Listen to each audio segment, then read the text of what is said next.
Halo, assalamualaikum warahmatullahi wabarakatuh. Welcome back to my YouTube channel.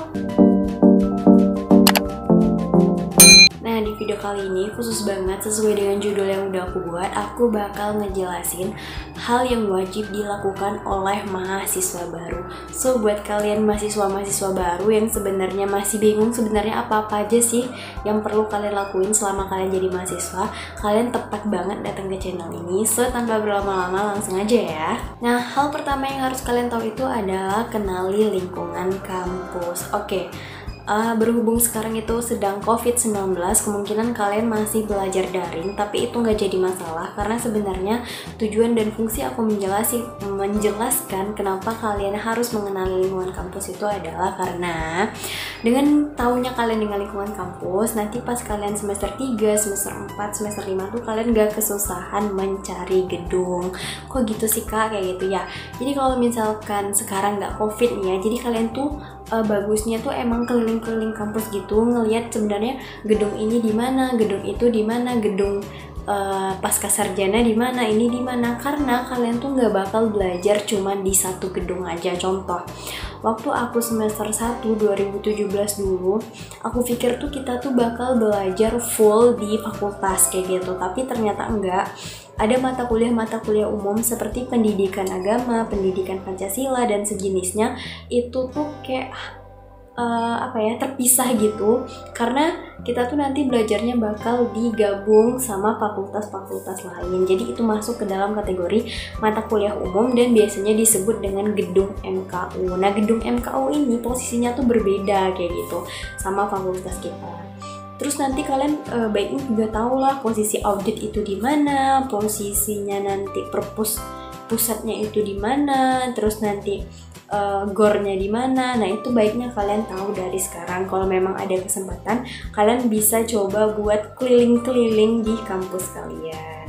Nah, terus yang kedua yang baiknya kalian lakukan itu adalah membuat agenda perkuliahan. Nah, kayaknya aku juga udah pernah jelasin, membuat agenda perkuliahan itu penting banget buat kalian supaya kalian tuh tahu kalian tuh masuknya jam berapa, di gedung mana, dosennya siapa. Jadi agenda perkuliahan itu penting buat kalian mahasiswa baru, karena kalau misalkan kalian gak ada agenda perkuliahan kalian, bisa-bisa kuliah kalian tuh kayak ngocar-ngacir gak jelas gitu. Jadi kalau misalkan ada waktu, kalian bisa menyusun agenda-agenda perkuliahan yang mau kalian lakuin. Terus yang ketiga yang harus kalian lakuin itu adalah bangun pertemanan yang sehat, jaringan ataupun networking yang bagus banget. Jadi aku mau kasih tahu ke kalian bahwasanya di dunia kampus itu adalah momen-momen yang sangat berharga banget buat kalian, apalagi mahasiswa-mahasiswa baru. Kalian bisa cari teman sebanyak-banyaknya, relasi sebanyak-banyaknya dengan siapapun itu, but kalian juga harus memikirkan beberapa hal seperti yang namanya kita berteman pasti ada yang namanya toxic people. Nah, hal-hal seperti itu aku saranin kalian gak usah terlalu deketin dia atau kayak ngerasa aneh gitu pas di awal deketin dia kayak gitu.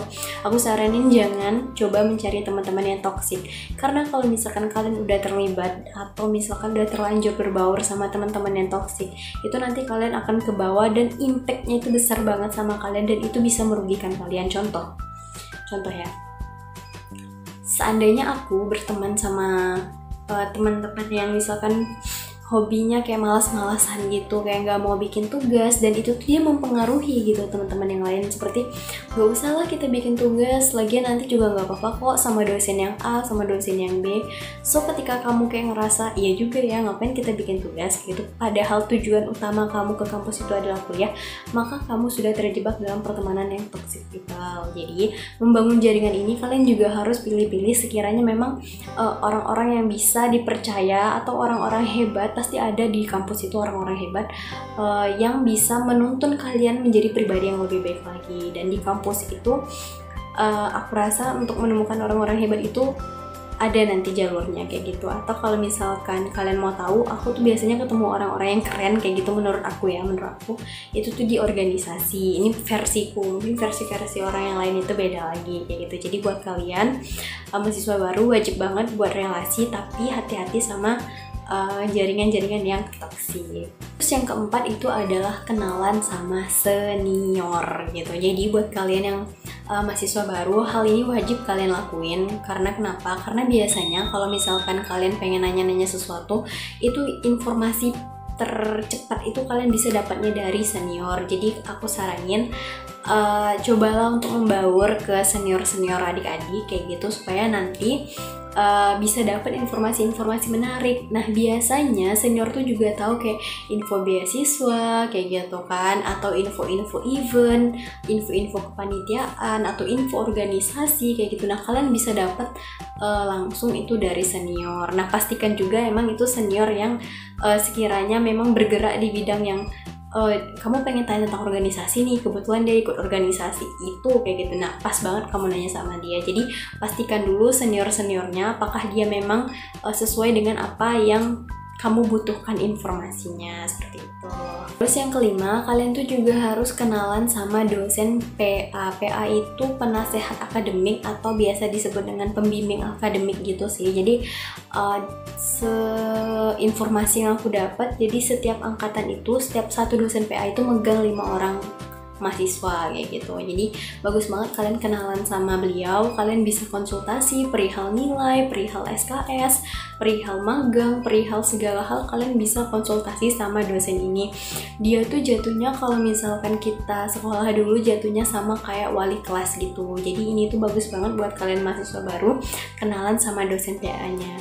Oh iya, buat sekedar informasi, kalau aku dulu itu dosen PA-nya tuh nggak langsung keluar gitu. Kalau nggak salah semester 2, aku baru tahu dosen PA aku siapa. Jadi semester 1 itu belum ada dikasih tahu dosen PA-nya siapa. Tapi tenang aja, itu tuh KRS kalian tuh udah langsung di ACC kok sama sistem. Tapi kalau misalnya udah semester 3, 4, 5, 6 itu biasanya nanti yang ACC-nya itu dosen PA. Jadi bagus banget buat kalian kenalan sama dosen PA kalian. Nah, terus yang keenam, mungkin ini kalian suka juga ya, atau mungkin ini jelas yang bakal aku jelasin, itu adalah beli barang-barang yang bisa memungkinkan untuk kalian nambah semangat. Contohnya apa nih? Contohnya adalah beli tas baru, beli sepatu kayak gitu kan, atau kalian bisa beli binder, beli buku. Nah itu tuh biasanya bakal nambah semangat kalian ketika kalian nanti mau kuliah. Jujur aja ya, waktu aku dulu tuh hal yang paling bikin aku semangat kuliah itu adalah pakai buku baru. Jadi kan aku udah pernah jelasin aku nggak pakai binder kayak gitu, aku pakai buku, dan itu tuh bikin aku semangat banget. Tau gak sih, aku tuh sampai nyari cover yang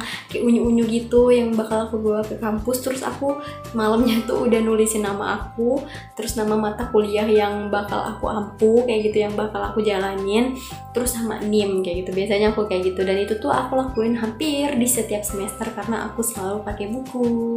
Oke, mungkin itu aja informasi yang bisa aku bagiin ke teman-teman atau ke adik-adik. Semoga informasi ini bermanfaat, dan kalau misalkan kalian belum ngerti, belum paham, atau kalian gak setuju sama statement yang aku berikan di video ini, kalian boleh komen di bawah, kita bisa diskusi. So buat kalian yang baru datang di channel ini, jangan lupa like, comment, dan subscribe channel ini ya. Terima kasih.